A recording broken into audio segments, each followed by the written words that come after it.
Welcome to episode 10 of my Desert Only Ironman series. A bit of a milestone episode here, hitting double digits. I didn't really think I'd get this far. I thought maybe this account would run stale after a while, but the support has been way more than I expected through 10 episodes, just passing the 200 subscriber mark, which is huge. I didn't think I'd get close to 200 after only 10 episodes.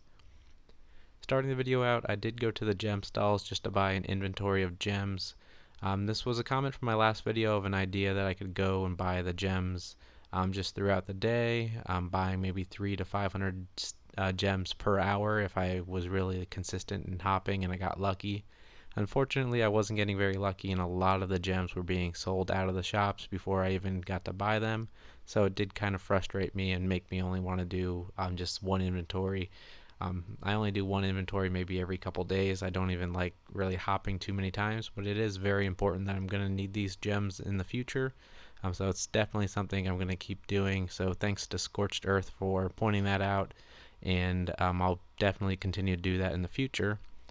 But to go along with those gems, I do need some gold ore and gold bars, so I did come in with 46 mining here, just mining some gold ore in the desert. There's a spot for I think 5 rocks out in the desert by Sophanem, so that is a great place to mine gold if you do have access to a bank close by. With that, I did make them into unstrung amulets. I could make them into recoils, but I was really just going for XP over general usefulness. And then one skill that I haven't really touched much is the fire making skill. I decided to get that to level 15 here.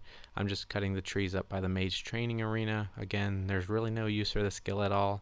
If I do get it up to level 35, I can use that to fire make on teaks, but the teaks are probably more useful if I just fletch them into crossbow stocks. Again, 37 crafting coming in here, cutting a couple more gems that I bought from the shop. And with the release of mobile, it does give me a lot of opportunity to do these things kind of, if I'm at work, I can kind of hop on and do a quick run of the pyramid or the agility pyramid every once in a while. It only takes maybe 4 or 5 minutes to get through now with my high agility level. So it is a very plausible thing that I can get some AFK agility levels while I'm working. Unfortunately, I can't really record any clips while I'm doing that. So any big levels, I kind of want to make sure that I'm recording it for. I guess I could take a screenshot and then just post it once I do level, but I do like getting my levels just when I'm on my computer so I can record the clips. Just like this, coming in with 58 agility. I'm saving up all my money here to buy some runes, as I lost most of my money in the last video just buying those runes. And this is a big step here. I actually got a clue scroll that I can do. This is my third clue scroll that I've gotten that had a desert step for the very first one, but this is going to be the second one that I can actually complete.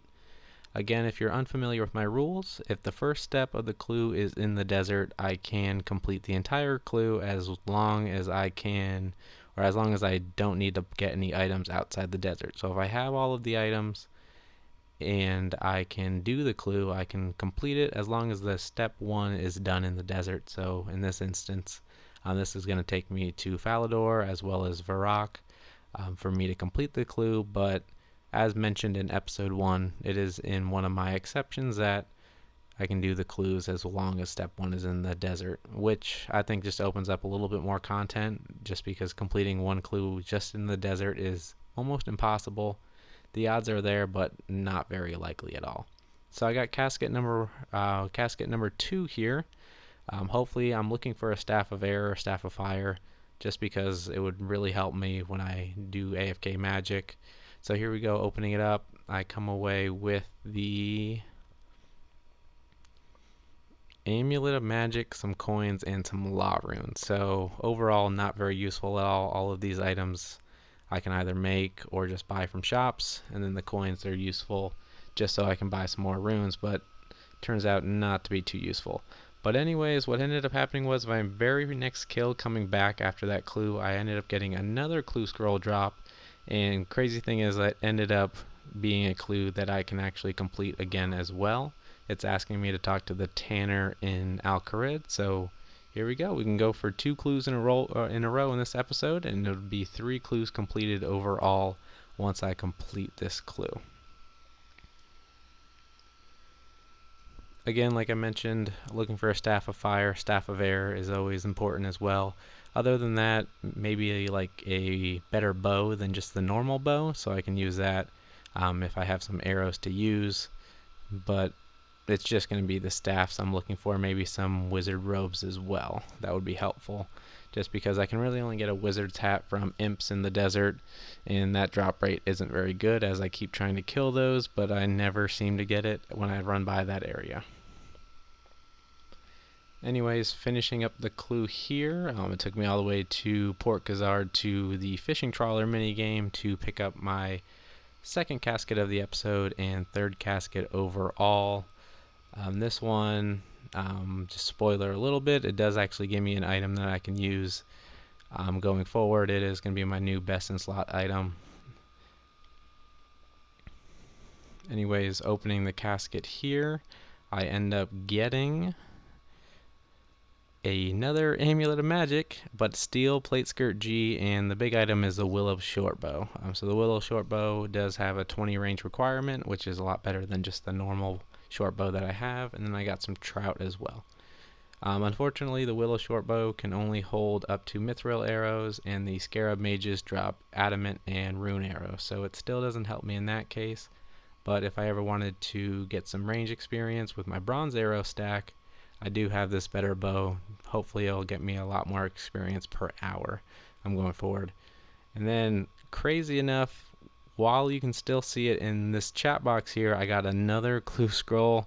You can see the last one was just completed, and then maybe 20 kills later I got another clue. Unfortunately, the streak ended at 2 as I could not complete this one, as it was asking me to go all the way to the lumber yard. I could have probably made those items, but with the clue rules, it needs to stay in the desert. Picked up 65 strength here. With 65 strength, I'm going to start training attack now. Probably get that up to level 60 and then do the same with defense. And then, kind of depending on where that is from there, I may continue on strength after that.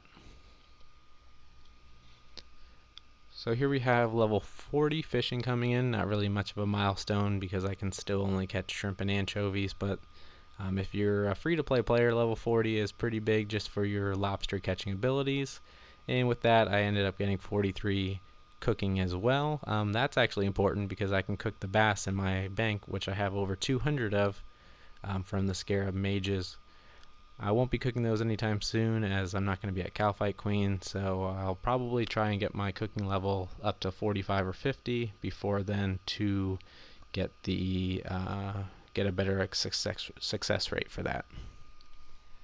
Anyways, back to some more agility. As I said, mobile allows me to do this just in my free time, so I usually just set myself up at the agility pyramid, and then I will log in from mobile and complete a couple runs every hour or so, just so I can get some experience. And here is level 60 agility, my first non-combat skill to level 60.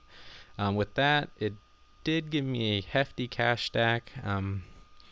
Again, the only thing I'm really going to be buying is runes, so I'm going forward.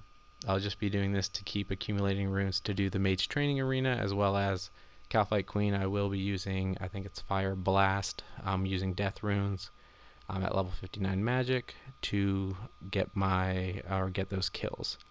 So just by doing level 56 to 60 in this episode for agility, it got me over 550k. I'm going to go ahead and use about 500k of that on runes right away, just so I have them banked and ready to go. But if I keep AFKing agility, I'll be hitting my first million very shortly, and I really won't even know what to do with it because I don't use runes that often, but I will definitely have a lot of alching runes and things like that going forward. So now I have to hop between worlds over and over to get Ali Morsane's shop to open up and buy out all of the law runes, nature runes, cosmic runes, and death runes, and then I have to go back through and also buy mind runes, fire runes, and air runes. It's going to take quite some time. Obviously I cut those clips out, but here is the total haul from 500k worth of coins that I bought into runes.